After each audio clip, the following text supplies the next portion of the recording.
इस बीच बिहार में मैट्रिक की परीक्षाएं शुरू हो गई है। कदाचार मुक्त परीक्षा कराने को लेकर बोर्ड ने कई इंतजाम किए हैं। इस बीच शिक्षकों की हड़ताल भी एक चुनौती थी, जिससे भी बोर्ड ने बेहतर तरीके से निपटा और पहले दिन की परीक्षा शांतिपूर्ण कदाचार मुक्त माहौल में संपन्न कराई गई। देखिए रिपोर्ट। बोर्ड की परीक्षा के लिए छपरा में कुल 62 परीक्षा केंद्र बनाए गए हैं, जहां करीब 60,000 परीक्षार्थी परीक्षा दे रहे हैं। इनमें 34,000 छात्राएं और 36,000 छात्र शामिल हैं। सोमवार को पहले दिन परीक्षार्थियों में काफी उत्साह देखा गया। राजकीय कन्या विद्यालय को आदर्श परीक्षा केंद्र घोषित किया गया है। यहां टॉफी देकर छात्राओं को प्रोत्साहित किया गया। परीक्षा में कदाचार रोकने के लिए जिला प्रशासन ने बेहतर इंतजाम किए हैं। परीक्षार्थियों को परीक्षा केंद्र में जूता पहनकर जाने पर मनाही है। आदर्श परीक्षा केंद्र में ये सभी बच्चियों को ये बताया जा रहा है, टॉफी बांटा जा रहा है, बुके दिया जा रहा है। इससे ये समझाया जा रहा है कि आप लोग अपने मेहनत ईमानदारी के बल पे जो तैयारी की है वो परीक्षा में आप लिखिए और आप अच्छे अंकों से पास कीजिए और हर सुविधा आदर्श परीक्षा केंद्र पर बच्चियों को दी जा रही है। पूर्व में हुई बदनामी से सबक लेते हुए बोर्ड ने साफ सुथरी परीक्षा के लिए व्यापक व्यवस्था की है। परीक्षार्थियों को खुद को जांचने का यह सुनहरा मौका है। ओंकार आवामी के लिए छपरा से धनंजय कुमार की रिपोर्ट।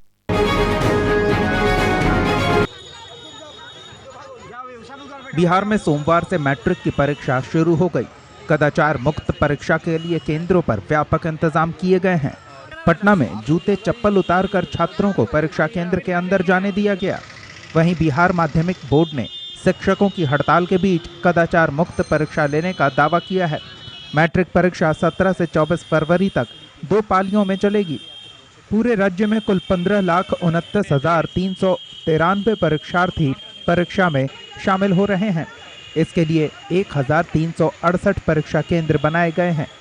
वहीं पटना के बांकीपुर गर्ल्स हाई स्कूल में परीक्षा केंद्रों पर शामिल होने जा रही छात्राओं को जांच कर ही परीक्षा केंद्रों के अंदर जाने दिया गया।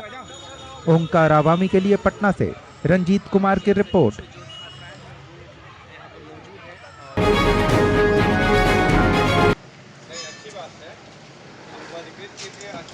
विक्रमगंज में 11 परीक्षा केंद्रों पर कदाचार मुक्त बोर्ड परीक्षा की शुरुआत हुई। परीक्षा शुरू होने से पहले परीक्षार्थियों का परीक्षा केंद्र के मुख्य द्वार पर गहन जांच पड़ताल की गई। परीक्षा हॉल में प्रवेश करने से पहले परीक्षार्थियों के जूते तक उतरवाए गए। विक्रमगंज अनुमंडल मुख्यालय के 11 केंद्रों पर 6,113 परीक्षार्थियों ने परीक्षा दी। परीक्षा शुरू होने के बाद अनुमंडल पुलिस पदाधिकारी राजकुमार और अनुमंडल पदाधिकारी विजयंत ने विभिन्न परीक्षा केंद्रों का दौरा कर हॉल के अंदर प्रतिनियुक्त वीक्षक और दंडाधिकारी को भी कदाचार मुक्त परीक्षा संपन्न कराने के निर्देश दिए। ओंकार आवामी के लिए विक्रमगंज से धर्मेंद्र कुमार सिंह की रिपोर्ट।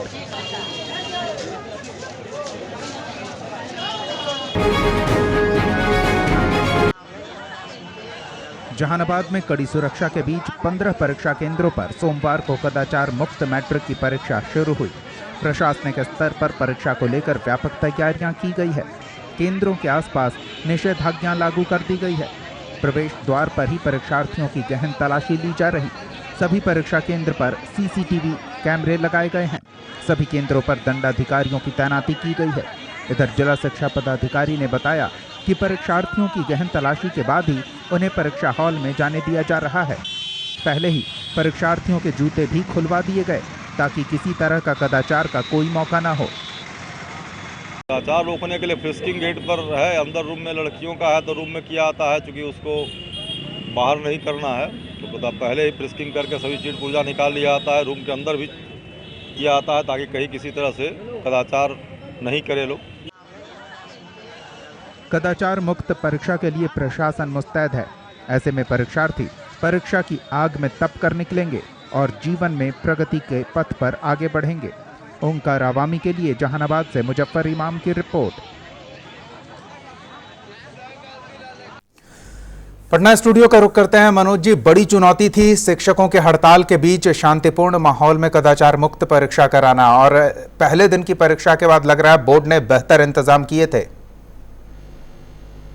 बिल्कुल दीपक जी, पहले से ही जो कदाचार मुक्त परीक्षा की योजना थी सरकार की, इसमें सबसे बड़ी बात यह है कि सीसीटीवी कैमरा का लगाना। सीसीटीवी कैमरा अपने आप में एक एग्जामिनेशन है वो, तो इसके लिए सीसीटीवी कैमरा सारे सेंटर पर लगाए गए थे। लेकिन जिस तरह से नियोजित शिक्षकों ने हड़ताल का अनाउंस कर दिया और वो परीक्षा में भाग लेने से इनकार कर गए, तो सरकार के सामने एक बहुत बड़ी चुनौती हो गई थी। सरकार ने भी ये निर्देश दिया था कि 15 लाख से अधिक बच्चों के भविष्य की बात है, आप लोग इस समय हड़ताल नहीं करें। एचआरडी मिनिस्टर ने ये जारी किया था। लेकिन इसके बावजूद भी नियोजित शिक्षक परीक्षा में भाग नहीं लिए। लेकिन इसके लिए सब्स्टिट्यूट व्यवस्था की गई थी। जो सरकारी तंत्र के अन्य विभाग के हैं, जैसे कि किसान सलाहकार हैं और भी दूसरे डिपार्टमेंट से सरकारी कर्मी को बुलाया गया था। और सबसे बड़ी खास बात यह है दीपक जी कि जो भी ट्रेनिंग कॉलेज थे, वो ट्रेनिंग कॉलेज में जो बच्चे ट्रेनिंग ले रहे थे टीचर्स का, उन लोगों को भी परीक्षा में लगाया गया था। सरकार का टारगेट था कि 25 बच्चा पर एक वीक्षक रहेगा। सरकार ने अपना टारगेट पूरा कर लिया। सहरसा में एक घटना सामने आई है जहां पर नियोजित शिक्षकों ने सरकारी शिक्षकों के साथ में बदतमीजी की, मारपीट की। लेकिन ओवरऑल परीक्षा शांतिपूर्ण ढंग से संपन्न हो गई। 37 अभी तक जो सूचना मिली है उसके मुताबिक पूरे बिहार में 37 बच्चों को कदाचार के आरोप में निष्कासित किया गया है। जी दीपक।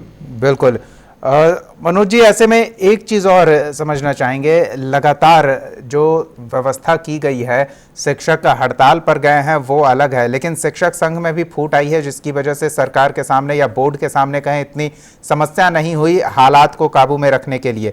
लेकिन अब परीक्षा खत्म होने के बाद समय पर रिजल्ट लाना भी एक बड़ी चुनौती होगी और उसमें बिना शिक्षकों के कैसे काम चलेगा? बिल्कुल दीपक जी, चुनौती तो परीक्षा लेने के समय भी थी, लेकिन सरकार ने अपना सब्स्टिट्यूट व्यवस्था किया।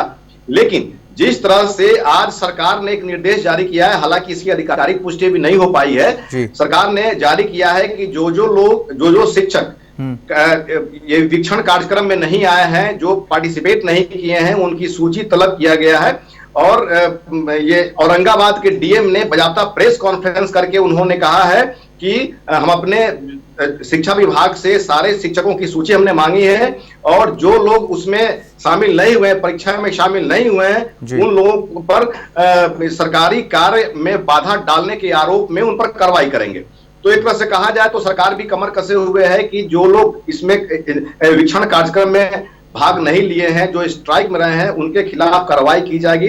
हालांकि शिक्षक संघ पूरी तरह से मुस्तैद है कि हम हड़ताल पर हैं, लेकिन जिस तरह से फूट भी पड़ी है, कुछ जगहों पर स्कूल में नियोजित शिक्षक गए हैं, पढ़ाने के लिए गए हैं, लेकिन स्कूल कैंपस में गए हैं लेकिन पढ़ाए नहीं है। तो एक तरह से कहा जाए तो अभी भी ये लोग विरोध कर रहे हैं। भले फुटमत हुई है, लेकिन पूरी तरह से फुटमत इसको नहीं कहा जा सकता, चूंकि वो लोग अपना काम किए नहीं है।